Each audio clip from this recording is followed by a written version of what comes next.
In this video, sponsored by EduQuest. The struggle to find courses that truly speak your language, it's finally over. Welcome to EduQuest, where learning is made just for you. At EduQuest, we bring you a wide range of online courses, from career building programs to skill boosting masterclasses, all in your regional language. Because we believe language should never be a barrier to success. Our courses are tailor made after understanding what today's learners really need. So why wait? Start learning the smarter, simpler way only with EduQuest.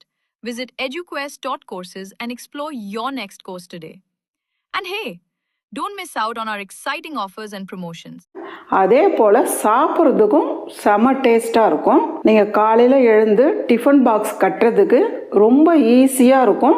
அதே போல் சட்டுன்னு முடிச்சிடலாம். இப்போ இந்த rice ரொம்ப ஈஸியாக எப்படி செய்யுதுன்னு பார்க்கலாம். இப்போ ஒரு பாத்திரத்தில் சோயா வேகிற அளவுக்கு தண்ணி வச்சுடுங்க.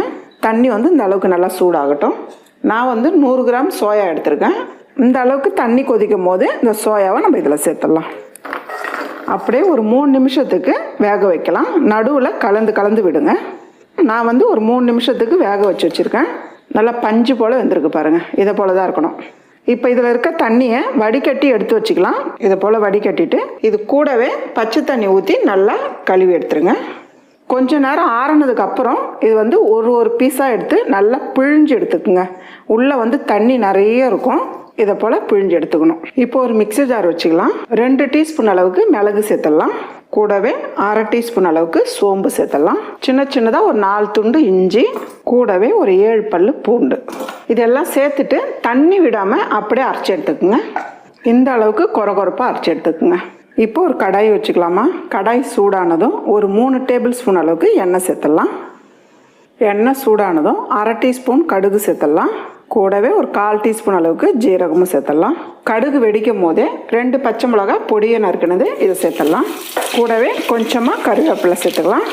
இந்த டைமில் அடுப்பு தீ ஃபுல்லாகவே குறைச்சிடுங்க. ரொம்ப லோவாக இருக்கணும், அந்த அளவுக்கு வச்சுக்கோங்க. நம்ம அரைச்சி வச்சுருக்க மிளகு, இஞ்சி, பூண்டு இதை சேர்த்துடலாம். இதில் தண்ணிலாம் சேர்க்காதீங்க. 1 நிமிஷத்துக்கு அப்படியே வதக்கி விடுங்க. ஏன்னா நம்ம பச்சையாக தான் அரைச்சிருக்கோம். அதனால் 1 நிமிஷத்துக்கு நல்லா வதக்கி விட்டுருங்க. நல்லா இதோட வாசனை நல்லா கமகமன்னு வரும். அது ஒரு வதக்கி விட்டால் போதும். இப்போ அது கூடவே 1 டீஸ்பூன் அளவுக்கு மிளகாய் தூள் சேர்த்துக்கலாம். உங்களுக்கு காரம் எப்படி தேவைப்படுதோ நீங்கள் அதுக்கேற்ற மாதிரி சேர்த்துக்கலாம். 1 டீஸ்பூன் அளவுக்கு மல்லித்தூளும் சேர்த்துக்கலாம். கூடவே ஒரு 3/4 டீஸ்பூன் அளவுக்கு கரம் மசாலா சேர்த்துக்கலாம். 1 டீஸ்பூன் அளவுக்கு காஷ்மீர் மிளகாய் தூள் சேர்த்துக்கிறேன். இது வெறும் கலருக்காக தான். நீங்கள் தேவைப்பட்டால் சேர்த்துக்கலாம், இல்லைனா விட்டுடலாம். காரம் ரொம்ப கம்மியாக இருக்கும்.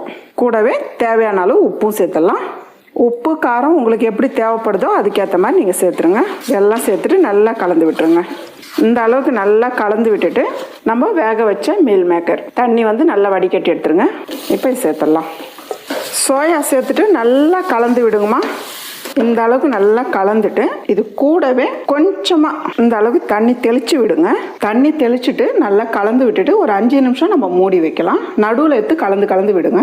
பாருங்கம்மா, 5 நிமிஷம் ஆயிடுச்சு. நம்ம பார்க்கலாம். எவ்வளோ சூப்பராக இருக்குது பாருங்கள். இந்த அளவுக்கு நல்லா கலந்துருங்க. இந்த டைமில் நல்லா பொடியை நறுக்கி கருவேப்பிலை சேர்த்துடலாம். இது கூடவே பொடியை நறுக்கின கொத்தமல்லியும் சேர்த்துடலாம். இதெல்லாம் சேர்த்து நல்லா ஒரு கலந்து விட்டுருங்க. இந்த அளவுக்கு நல்லா மிக்ஸ் பண்ணிவிட்டு நான் பாஸ்மதி ரைஸ் எடுத்து இந்த அளவுக்கு நல்லா உதிரியாக வடித்து வச்சுருக்கேன். நீங்கள் எந்த ரைஸ் வேணாலும் எடுத்துக்கலாம், ஆனால் உதிரியாக வடிச்சுக்குங்க. உங்களுக்கு எவ்வளோ ரைஸ் தேவைப்படுதோ நீங்கள் அதுக்கேற்ற மாதிரி நீங்கள் ரைஸ் வடித்து வச்சுக்கலாம். இப்போ கொஞ்சம் கொஞ்சமாக சேர்த்து கலந்துக்கலாம். பாருங்கள், இன்னும் கூட சாதம் கலக்கலாம். இந்த டைமில் அடுப்பு நீங்கள் ஆஃப் பண்ணிவிடுங்க. ரைஸ் உடையாத மாதிரி நல்லா கலந்து விடுங்க. பார்க்குறதுக்கு எவ்வளோ சூப்பராக இருக்குது பாருங்கள். இது லஞ்ச் பாக்ஸாக கூட கட்டி கொடுக்கலாம். ரொம்ப ஈஸியான டிஷ்ஷு. வீட்டில் சோயா இருந்தாலே போதும். காலையில் யாருக்காக இருந்தாலும் லஞ்ச் பாக்ஸாக கட்டி கொடுக்கலாம். அந்த அளவுக்கு ரொம்ப ஈஸியாக இருக்கும். டேஸ்ட்டும் ரொம்ப நல்லாயிருக்கும். அவ்வளோதாம்மா, சோயாவை வச்சு ஒரு சூப்பரான ரைஸ் ரெடி.